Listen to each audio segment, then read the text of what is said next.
গোপনে ইরানের অভ্যন্তরে ঢুকে বিভিন্ন অভিযান চালিয়েছিল ইসরায়েল। নেতানিয়াহুর এই অভিনব কৌশলে ইরানের সবচেয়ে বেশি হতাহতের ঘটনা ঘটে।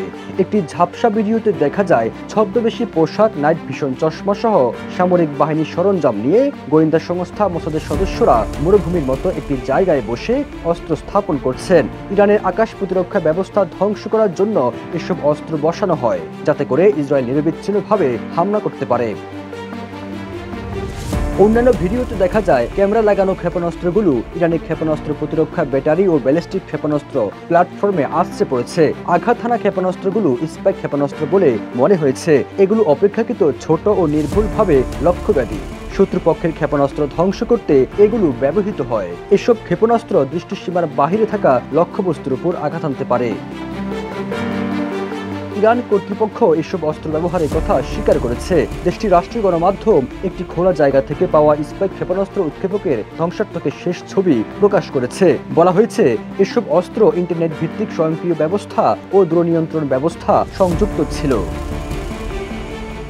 রান্নায় আমার ভালোবাসা Jamuna gas stove. Jamuna gas stove, আধুনিক, নিরাপদ ও দীর্ঘস্থায়ী। ইসরায়েলের সামরিক বাহিনীর প্রধান ইয়াল জামির এক ভিডিও বার্তায় বলেছিলেন, কমান্ডো বাহিনী শত্রু ভূখণ্ডের গভীরে গোপনে কার্যক্রম চালিয়েছে। তাদের এমন কার্যক্রম আমাদের স্বাধীনভাবে অভিযান চালাতে সহায়তা করেছে। তবে তিনি কি প্রথম রাতে শুরু হওয়া অভিযানে দেখা যাওয়া কমান্ডোদের কথা বলেছেন, নাকি অন্য সম্ভাব্য অভিযানের কথা বলেছেন তা স্পষ্ট করেননি।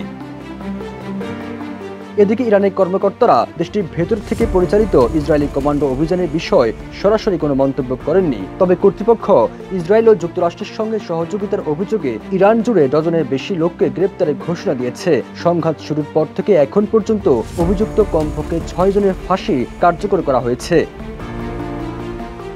এমন অভিনব কৌশলী হামলার সঙ্গে 2020 সালের নভেম্বরে চালানো একটি ইসরায়েলি অভিযানের সঙ্গে মিল পাওয়া যায়। ওই অভিযানে ইরানের পারমাণবিক কর্মসূচির শীর্ষ এক ব্যক্তিকে তেহরানের কাছে একটি চলন্ত গাড়িতে গুলি করে হত্যা করা হয়। এ সময় তার স্ত্রী ও দেহরক্ষীরাও নিহত হন। 13 জুন ভোরের আলো ফোটার আগেই ইসরায়েলি সেনাবাহিনী ও গোয়েন্দা সংস্থা মোসাদ ইরানে হামলা শুরু করে।